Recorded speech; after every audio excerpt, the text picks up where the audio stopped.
பாருங்க x³ -27 x -3 the whole square at x² -9 கொடுத்துருக்காங்க. இப்போ நம்ம இதுக்கு எல்லாத்துக்கும் எல்சிஎம் கண்டுபிடிக்கணும். முதல் x³ -23க்கு முதல்ல நம்ம பார்த்துக்கலாம். இதை நம்ம எப்படி எழுதலாம்னா x³ -3³ எழுதலாமா? இதை வந்து 3 வந்து 3 டைம் போட்டால் நமக்கு என்ன வரும்? 27 வரும். ஸோ அதை தான் நம்ம வந்து எழுதியிருப்போம். இப்போ நம்ம x³ a³ -b³ ஃபார்முலா அப்படி நம்ம வந்து எழுத போகிறோம். இதை எப்படி எழுதலாம்னா ஃபார்முலா வந்து a - b b க்கு என்ன இருக்கு? நம்ம வந்து 3 இருக்கு. ஸோ வந்து x -3 எழுதியாச்சு. அடுத்து என்ன ஃபார்முலானா a². அப்போ என்ன வரும்? x² பிளஸ் அடுத்து வந்து என்னன்னா ஏபினா நமக்கு என்ன வரும்? 3x வருமா? அடுத்து b². b இருக்கிறதுல 3 இருக்கு. அதை ஸ்கொயர் பண்ண நமக்கு என்ன கிடைக்கும்? 9 கிடைக்கும். இதுதான் வந்து நமக்கு ஃபார்முலா.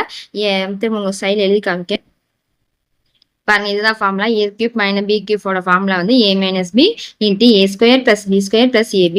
a இருக்கிறதுல நமக்கு என்ன இருக்கு? x இருக்கு. b இருக்கிறதுல நமக்கு 3 இருக்கு.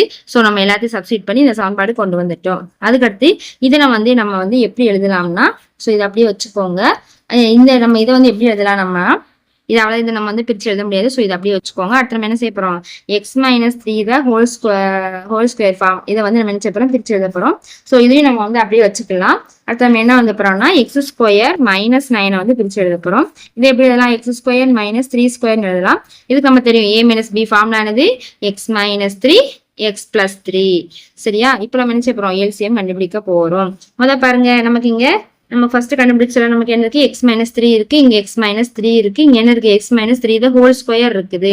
ஸோ அப்போ நமக்கு எது பெருசு? x - 3 பெருசா? x - 3 the whole square பெருசா? So x - 3 the whole square. So எடுத்து எழுதிட்டோம். மீதி நமக்கு என்ன இருக்குன்னா ஒரு x + 3 இருக்கா? ஸோ அதை எழுதிக்கோங்க. அடுத்து நமக்கு என்ன இருக்குன்னா x³ + 3x + 9 இருக்கு. ஸோ அதையும் எழுதியாச்சு. இதுதான் வந்து ஆன்சர். ஸோ எழுதிக்கோங்க.